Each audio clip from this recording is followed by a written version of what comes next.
guys, I'm Kimberly from Fat Quarter Shop, and on this episode of Shortcut Quilts, we're going to make a fat quarter Ferris wheel quilt. Super beginner, and if you can draw a line and sew a 1/4 inch seam, you can totally do this. So all you need are 16 fat quarters, 2 yards background, and just some simple sewing supplies. Today we're using Aurifil 2021 and a Creative Grids 6.5 by 24.5 inch ruler.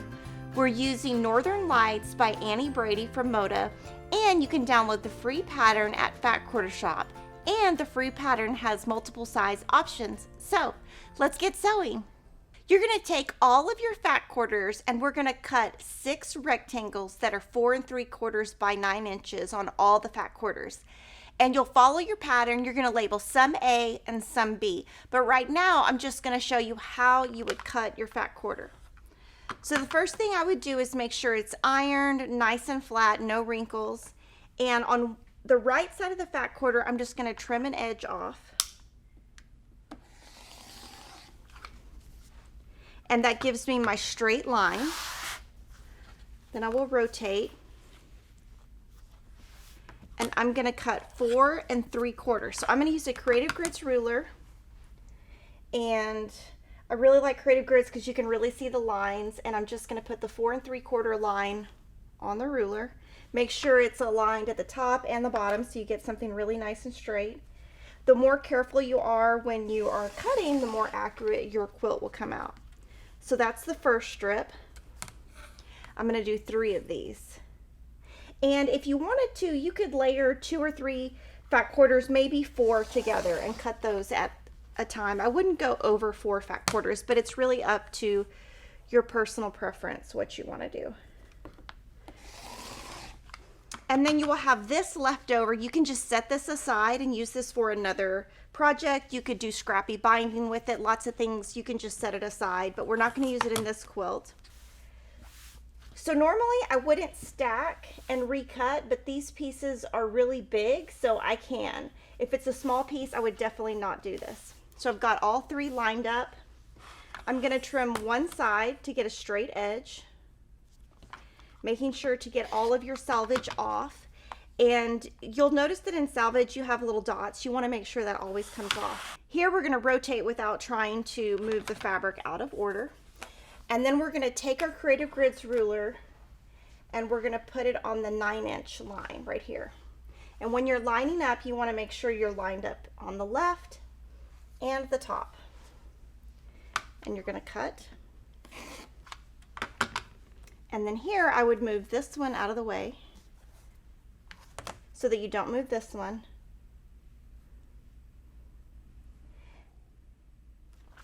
And cut. And again, you can save this, put it in your scrap bin. And that is going to give you, for each fat quarter, 6 rectangles that are 4 3/4 by 9. Refer to your free pattern that you download at Fat Quarter Shop on how to label. Some are going to be A's and some are going to be B's. From here, you're also going to go and cut your background fabrics. So we're going to start our fat quarter Ferris wheel. And just remember, if you're a beginner, you totally got this. It is so easy, and the pieces are really big, which is going to make it so much more simple. So you're going to take a fabric B rectangle and a fabric C square. And on the back of the fabric C square, draw a line from corner to corner. I'm using this brand new Creative Grids seam guide to draw my line just because I really like this brand new ruler. And you want to make sure when you draw your line, you go from point to point. I'm using a friction pin. It will disappear with heat later. You can use any marking tool that you like. Now, when I put this on the bottom of my rectangle, you could just go to your sewing machine and sew. But for me, I really like to put a pin in place a couple of times because my results will be more accurate, and I would rather spend the time to put the pins in and get a more accurate result than to have to pull my seams out later. So this is the way I would pin, and I would probably do all 48 at the same time. I would mark all the lines, mark all of this, stack all of it up, and just stitch all of them at the same time. So when you stitch, you want to stitch from corner to corner. Again, I'm using a white Aurifil thread, and that will look just like this. You've got your stitch. Now I'm going to trim 1/4 inch away from that edge. And with this, you could keep all of these and you could stitch on this line and you could make half square triangle quilt out of this. So you could use these leftovers for something else. So put that aside. You're going to press, and this is how your unit is going to look. Super fun, super beginner, and let's move to the next step. So you're going to take the unit you just made, add a different fabric, a rectangle, and what I like to do is at this point I will put them right sides together. Now you could just go to your sewing machine and stitch. I like to put pins. I always use a lot of pins. So I would probably take all 48 and do this and make a stack. And then you'd go to your sewing machine and stitch from corner to corner. You want to start at the end that doesn't have the square on it. So you don't want to start stitching here. You want to start on this side and you want to stitch down, and you will get this, and this is your Ferris wheel unit, and you're going to make 48 of these units. So now we're going to just build your block, and you just want to pay attention to your fabrics that are in the center. You want all of these to match so that that gives you the star effect.